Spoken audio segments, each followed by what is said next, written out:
ಕ್ರೈಸ್ತ ಧರ್ಮದ ಸುಪ್ರೀಂ ನಾಯಕ ಪೋಪ್ ಫ್ರಾನ್ಸಿಸ್ ನಿಧನ ಹೊಂದಿದ್ದಾರೆ.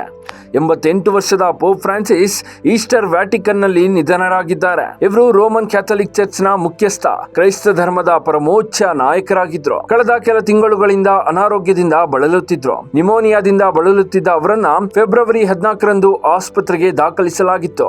1 ತಿಂಗಳಿಗೂ ಹೆಚ್ಚು ಕಾಲ ಆಸ್ಪತ್ರೆಯಲ್ಲಿ ಕಳೆದ ನಂತರ ಇತ್ತೀಚೆಗೆ ಡಿಸ್ಚಾರ್ಜ್ ಮಾಡಲಾಗಿತ್ತು. ಇದಕ್ಕೂ ಮೊದಲು ಅಂದ್ರೆ ಪೋಪ್ ಫ್ರಾನ್ಸಿಸ್ ಚಿಕ್ಕವರಿದ್ದಾಗ ಸೋಂಕಿನಿಂದಾಗಿ ಅವರ ಶ್ವಾಸಕೋಶವೊಂದನ್ನ ತೆಗೆದುಹಾಕಲೇಬೇಕಾಗಿತ್ತು. ಇದರಿಂದಾಗಿ ಅವರು ಉಸಿರಾಟದ ತೊಂದರೆಗಳನ್ನ ಎದುರಿಸುತ್ತಿದ್ರು. 2023ರಲ್ಲಿಯೂ ಶ್ವಾಸಕೋಶದ ಸೋಂಕಿನಿಂದಾಗಿ ಅವರನ್ನ ಆಸ್ಪತ್ರೆಗೆ ದಾಖಲಿಸಲಾಗಿತ್ತು. ಆದರೆ ಚಿಕಿತ್ಸೆ ಫಲಕಾರಿಯಾಗದೆ ಪೋಪ್ ವ್ಯಾಟಿಕನ್ನ ಕಾಸಾ ಸಾಂತಾ ಮಾರ್ಟಾದಲ್ಲಿರುವ ತಮ್ಮ ನಿವಾಸದಲ್ಲಿ ನಿಧನರಾಗಿದ್ದಾರೆ.